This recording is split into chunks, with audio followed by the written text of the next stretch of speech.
So we're going to bring home our discussion of Chapter 25 with computing the departmental direct operating margin, and then we're going to look at what do we do with these numbers? How do they help us as decision makers?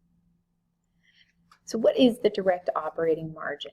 It's the difference between a department's gross profit and its direct operating expenses. And remember, only the direct operating expenses. In order to get, if we were to also subtract the indirect expenses, that would get us to total operating income.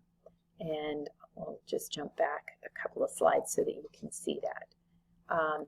So these columns here, our income is not separately segregated from the direct versus the indirect. So we've got everything that gets us to operating income. So the direct operating margin helps us operate performance, as the slide says. What the direct operating margin is the amount of money after we've covered our direct expenses that's left over that we can then cover the indirect expenses with. And so we've got direct operating margin percentages as a percentage of net sales for each of these. So tennis is looking healthier than, or excuse me, golf is looking healthier than tennis.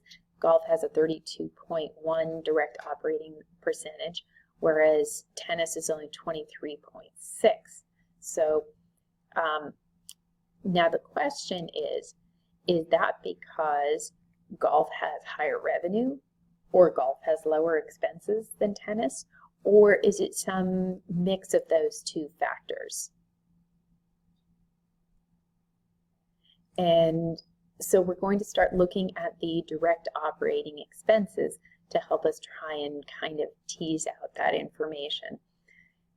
So now we go to our direct operating expenses. And so what they've done here again is they've separated it into direct, and then down here we start with indirect, and it will go down onto the next, or the rest of the page, which we'll see more in a second. But what we can see is that tennis has 10.6% of direct operating expenses, whereas golf is 17.2. So with expenses, less is better, less is more. So we want a lower percentage of expenses and a higher percentage when it comes to looking at revenue.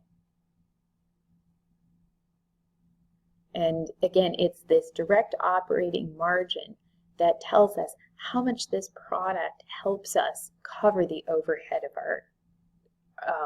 our entire operations. So now this is effectively the bottom part of that statement that we looked at a second ago, and I think I've got part of the slide covering this. Let's try and do that. Hopefully that's better. So now we've got, again, the lower part of that statement. This is where it kind of cut off before, where all of our direct expenses are above, and we've got the indirect allocations below. And so this is something that we would look at in terms of these indirect expenses if we're trying to decide whether or not we're going to keep a product or whether we're going to dump it because maybe it's not performing the way that we think it should. And so we've got here departments A, B, and C. And the operating income or loss, you'll see Department C isn't doing so well on its face. So it's losing $5,000. But, and I'm going to move this. Here's more. But let's look at what benefits we get from the fact that we have a Department C. Department C is covering $20,000 of,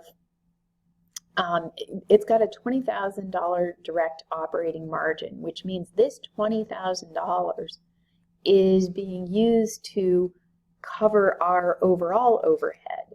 And so just because we eliminate this department doesn't automatically mean we stop losing $5,000, because now our other two departments are going to have to absorb the $20,000 in overhead that this department was currently subsidizing.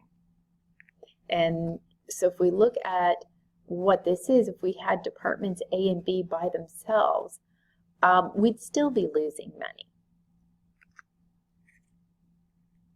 albeit a little bit less money, but we're still losing money. And so basically, the rule of thumb is if a department has a positive departmental direct operating margin, in other words, as long as it's not sifting off of the other departments just to survive, if this direct operating margin, if basically all of the direct expenses sucked up all of the revenue, and then some, and there would be nothing to contribute to overhead, we would need to dump this product immediately. But from a decision-making standpoint, your book suggests that if you've got any contribution that is being made toward the overhead, that it's better to keep it than to dump it. I'm not so sure I agree with that, but I'm not the author of your textbook. And that concludes Chapter 25.